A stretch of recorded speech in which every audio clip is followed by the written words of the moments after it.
Chairman म्हणून एका महिलेने माळेगाव तालुक्यातली गोपनेताईंनी तिने जे एक चांगलं काम केलं त्या सगळ्यांचाच आज नाबार्डच्या वतीनं आज इथं आपल्याला माहिती आहे की महिला शेतकरी म्हणून त्या सगळ्यांचा सत्कार सन्मान ठेवला. त्या कार्यक्रमासाठी मी आलो होतो आणि आपल्या सगळ्यांना माहिती आहे की राज्याचे मुख्यमंत्री देवेंद्र फडणवीस साहेब असतील, एकनाथजी शिंदे साहेब असतील, सुनेत्रावहिनी पवार साहेब असतील, मागच आपल्याला अधिवेशन मागच्या 8 दिवसापूर्वी झालं आणि त्यामध्ये या राज्यामध्ये आपल्याला माहिती आहे की महिला शेतकरी विधेयक आपण राज्यामध्ये मागच्या आठवड्यामध्ये ते मंजूर केलं.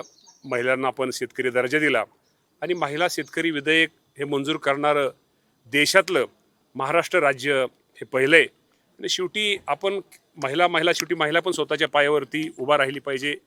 तिलाही तिचा सातबाऱ्यावरती हक्क आला पाहिजे आणि ज्या महिलेच्या नावावरती सातबारा नाही आहे, तिच्या कुटुंबाच्या नावावरती सातबारा नाही आहे, तिलाही महिला शेतकरी म्हणून आपण प्रमाणपत्र देतो की जेणेकरून तिची एक ओळख व्हावी. कारण काही महिलांचं असं आहे की त्यांच्या 3 पिढ्या ह्या शेती व्यवसायाच्या किंवा शेतीपूरक व्यवसायाशी तिथं मजुरी करण्यामध्ये गेलेल्या आहेत. त्यांनाही त्या दाखल्याच्या माध्यमातून त्यांनी एकत्र शेती कुठं एखादी करार पद्धतीने घेतली, त्यांना लोन उपलब्ध व्हावं, त्यांना विमाची सोयी मिळावं आणि त्यामुळं केंद्र सरकारच्या आमच्या योजना असतील, राज्य सरकारच्या योजना असतील, त्या योजना त्यांना योजनेचा लाभ मिळावा हा आमचा खरं तर उद्देश आहे. आणि आज की नाबार्डचं मी आभार मानतो की आज आपल्या सगळ्याला माहिती आहे की संयुक्त राष्ट्रानं ह्या वर्षीचं वर्ष हे महिला शेतकरी वर्ष म्हणून घोषित केलंय आणि आज नाबार्डच्या माध्यमातून महिला शेतकऱ्याचा सन्मान केलेला आहे. समाज माध्यमांवरती तुम्ही काल भाजपच्या स्टेजवरती मुख्यमंत्र्यांच्या सत्काराला उपस्थित असलेले एकमेव भाजप सोडून नेते होता. त्याच्यामुळे चर्चा सुरू झाल्यात की दत्तमामांनी आतापासूनच सुरुवात केली आहे का मुख्यमंत्र्यांकडे जायच्या दिवशी? काय होतं आपला बघण्याचा सगळ्यांचाच दृष्टिकोन खरं तर थोडा बदलला गेला पाहिजे. कालचा कार्यक्रम हा किसान मोर्चाचा होता आणि किसान मोर्चाच्या कार्यक्रमामध्ये शेतकऱ्यांना जी मोठी कर्जमाफी या राज्याचे मुख्यमंत्री देवेंद्र फडणवीस साहेब, एकनाथजी शिंदे साहेब, सुनेत्रावहिनी पवार यांच्या माध्यमातून मिळाली आणि तो कार्यक्रम देवेंद्र भाऊंचा सत्काराचा कार्यक्रम होता आणि कृषी मंत्री म्हणून त्या कार्यक्रमाला मला बोललं होतं. तिथं त्यांनी काय भाजपच्या इतर मंत्र्यांना पण बोललं होतं पण बोलवलं नव्हतं. कृषी मंत्री म्हणून मला त्या कार्यक्रमाला बोललं होतं.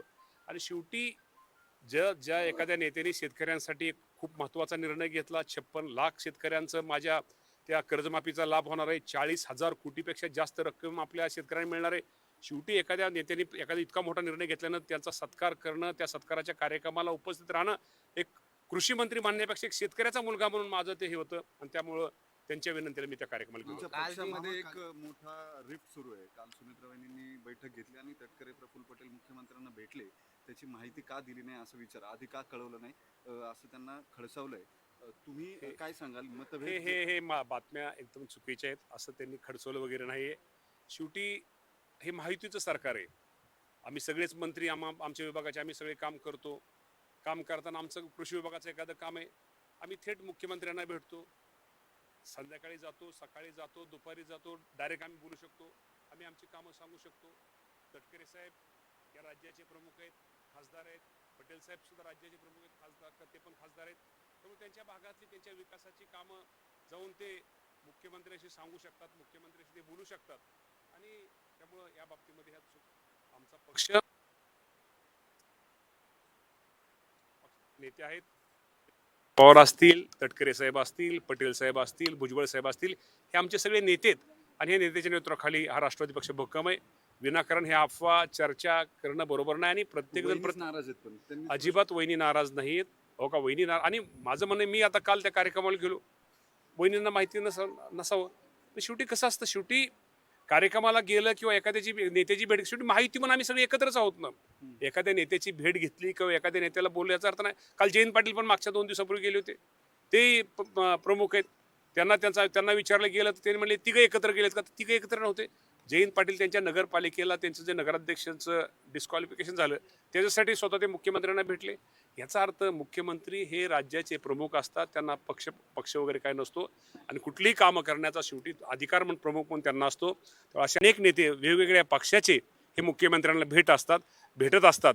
तर त्याचा अर्थ वेगळा लावणं हे चुकीचं आहे. तुमच्या काही कानावर आहे का पण राष्ट्रवादी सत्तेत सहभागी होते शरद पवारांचा पक्ष वगैरे असं काही? या बाबतीमध्ये आमच्या प्रमुख सुनेत्रावहिनी पवार आहेत, ह्याच तुम्हाला जास्त सांगू शकते. प्रदेशाध्यक्ष बदलाच्या चर्चा सुरू आहेत. प्रदेशाध्यक्ष सुनील तटकरेंचं जे कार्यपद्धती आहे या ती बाबतीमध्ये थोडी मला अडचणीची या आहे. या बाबतीमध्ये मला कुठल्याही प्रकारची माहिती नाहीत. मगाशी तुम्हाला सांगते आमच्या प्रमुख सुनेत्रा वहिनी पवार आहेत. सुनेत्रा वहिनी पवार जो निर्णय घेतील तो आम्हा सर्वांना मान्य आहे. पण आपण जो म्हणला तटकरे साहेब बदलाची कुठल्याही अडचण नाही, आपल्या कुठल्याही चर्चा नाही, कुठलाही विषय तो आमच्या अजेंड्यासमोर नाही. आमच्या अजेंड्यासमोर आता एकच पक्षाचा आहे की पक्ष बांधणी, पक्षाचा विस्तार. जो अजितदादा पवार साहेब असताना जी काम करण्याची कामाची जी गती होती ती गती ठीक आहे. दादांनी एवढी गती आम्ही आजही कबूल करतो की एवढी गती, दादांसारखा नेता, दादांसारखा मार्गदर्शक पक्षाला मिळणं इतकं सोपं नाही. परंतु दादांची उणीव भरून सुनेत्रा वहिनीच्या माध्यमातून जे काय पक्ष संघटनेसाठी करता येईल तो करण्याचा प्रयत्न आमचे सगळे नेते मंडळी करतायत.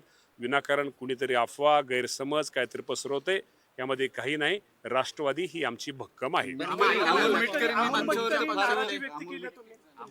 अमोल मिटकरी साहेब खूप मोठे नेते आहेत. अधिवेशन होतं, अधिवेशनाच्या काळामध्ये बिल असताना, मी बोलत असताना त्यांचा कदाचित फोन आला असावा आणि फोन आल्यानंतर माझ्याकडून फोन उचलला गेला नाही. असे फोन आता तुम्हाला मी सांगतो, तुम्ही माझा फोन चेक करा. मला माहीत, मी पाठीमागं सांगतो, या राज्याच्या मुख्यमंत्र्यांनंतर कदाचित जास्त फोन या राज्याच्या कृषी मंत्र्याला येत असेल. माझा 1 मिनिटं पण फोन म्हणून नसतो, 2 मिनिटाला फोन असतात. त्यामुळे अमोल मिटकरी साहेब, मी आज सभागृहात असल्यामुळे अमोल मिटकरी साहेबांचा गैरसमज झाला असावा. ऐका ना, 5-6 वेळा असला तर मी आता तुम्हाला सांगतो, आता नाबार्डच्या कार्यक्रमात होतो. नवनीत आता मी बाहेर आलोय, आता आत होतो, नाबार्डच्या कार्यक्रमात होतो, मी फोन उचलला नाही. आता जर तुमचा फोन आला, आता बाहेर आलोय मी, तो फोन उचलला जाऊ शकतो माझ्याकडून. अमोल मिटकरी काय, ऐका ना, आता अमोल मिटकरी मोठे नेते, त्यामुळे मी त्यांच्याबद्दल काय बोलू शकतो. मामा, पण अशी का वेळ येते की प्रदेशाध्यक्ष भेटल्यानंतर सांगतात की कशासाठी आम्ही भेटलो? असं नाही हो, असं हे नाही. शेवटी विकास कार्यपद्धती अजिबात नाही, आहे, अजिबात कार्यपद्धती वगैरे नाही. महायुती म्हणून आम्ही सगळे एकत्र आहोत.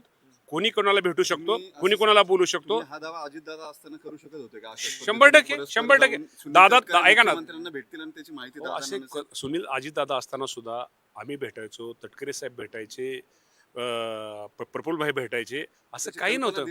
नाही, अजिबात कल्पना वगैरे द्यायचं. माझं वैयक्तिक काम आहे. माझं उद्या इंदापूर विधानसभा मतदारसंघातलं मुख्यमंत्र्याच्या लेवलचं काम आहे. आणि महायुती पण आम्ही एकत्रच आहोत ना. आम्ही काही विरोधकाला भेटायचं नाही. आम्ही महायुती पण आमच्याच पक्षातल्या, आमच्याच महायुतीच्या घटकाला आम्ही भेटतोय. त्यामुळं असं काही नसतं. हे काय होतं, विनाकारण थोडं चुकीचं काहीतरी अर्थ काढला जातोय, हे बरोबर नाही. शेवटी महायुती म्हणलं तिन्ही पक्षाचं, मी एकनाथ शिंदे साहेबाला आता काय तर माझं काम आहे, ठाण्याला जाऊन भेटलो. तुम्ही ब्रेकिंग न्यूज करताल, मामा शिंदे साहेबांची भेट घेतली.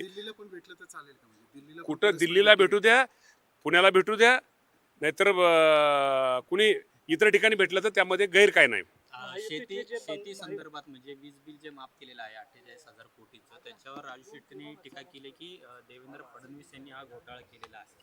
48,000 कोटींचा कालची घोषणा केलेली आहे. हो का, कोण काय म्हणतंय मला म्हणण्यात मला अर्थ नाही. एक कृषी मंत्री म्हणून, एक शेतकऱ्याचा मुलगा या नात्यानं देवेंद्र फडणवीस साहेबांनी खूप मोठा निर्णय घेतलेला आहे. कारण का ते आपल्याला माहिती, 7 बाऱ्या किंवा इतर आपण जे सारखं ते पाठीमाग आपल्यावर राहिलं असतं, ते वीज बिल आपल्यावर राहिलं असतं. ते जे 2 वर्ष आता माफी आपण सरकार भरतंय, त्याच्या अगोदरचं 48,000 कोटी रुपयाचं त्यांनी माफी दिलेली. खरंच राज्याच्या शेतकऱ्यांनी देवेंद्र फडणवीसांचं खरंच अभिनंदन, त्यांचे आभार मानले पाहिजे. खूप मोठा एक निर्णय, एक ऐतिहासिक निर्णय घेतला. नाहीतरी डोक्यावरचं तुम्हाला माहिती आहे, सोसायटी काढलं, कर्ज काढलं, चेअरमन आहेत बँकेचे, जर भरलं नाही किंवा बाकी नाही असं दाखला नाही दिला तर ते डोक्यावरती कायमचं राहतं. त्यामुळं खरंच चांगल्या गोष्टीला आपण त्याचं स्वागतच केलं पाहिजे. आणि देवेंद्र फडणवीस साहेबांच्या या निर्णयाचं कृषी मंत्री मानण्यापेक्षा शेतकऱ्याचा मुलगा म्हणून मी त्यांचं स्वागत करतो. कर्जमाफीच्या बाबतीमध्ये तुम्हाला प्रामाणिकपणे तुम्ही परत म्हणसाल 30 जून हे करून आपल्याला द्यायचं, कर्जमाफी शेतकऱ्यांना द्यायची. आणि आता आपल्याला IT इन्कम टॅक्स भरणाऱ्या शेतकऱ्याला द्यायची. त्यामुळे थोडा उशीर होतोय. आता याद्या बिद्या झालेल्या तयार आहेत. साधारणतः परवा दिवशी कॅबिनेट मिटिंग झाली. त्या कॅबिनेटमध्ये सांगितलं 30 जुलैपूर्वी शेतकऱ्यांना कर्जमाफी द्या असं मुख्यमंत्र्यांनी आदेश दिलेले आहेत. मुख्यमंत्र्यांनी आदेश दिल्यानंतर 30 जुलैपूर्वी शेतकऱ्यांना कर्जमाफीचा लाभ मिळणार आहे. दिल्लीमध्ये सोनम वांगचुक चौकशी सुरू आहे. 19वा दिवस आहे मामा, तो सुद्धा महत्त्वाचा पालखी सोनम वांगचुक महायुतीमध्ये जे सरकारी बंगले वाटले जातात त्याच्यावर अनबेल वाटते का? कुठली वाद बांधबेल? सुरू आहेत. सचिन अहिरांना अहिरांना अजून दिला बंगला जातो. मिळाला नाहीये, त्यांनी नाराजी व्यक्त केली. सचिन आहे आता नवीन आलेले आहेत. आता नवीन त्यांना देतील ना बंगला, त्यांना देतील बंगल्याची काळजी करू नका. हे बारीक सारीक गोष्टीत लक्ष द्यायचं नसतं. आपल्याला राज्याचा विषय घ्यायचा आहे. त्यामुळे असलं काय बंगल्याला काय वांगचुक यांच्याबद्दल काय 19वा दिवस आहे उपोषणाचा. अजूनही त्या केंद्र बाबतीमध्ये सरकार त्यांच्याशी हा केंद्राचा विषय असल्यामुळं राज ठाकरे केंद्र त्यांना राज्यातून पण पाठिंबा देतात. अनेक पाठिंबा नेते सगळ्याचा पाठिंबा आहे. देतात. त्या बाबतीमध्ये निश्चित केंद्रीय नेतृत्व त्या बाबतीमध्ये बोलाल, चर्चा करेल आणि काही तो मार्ग काढेल.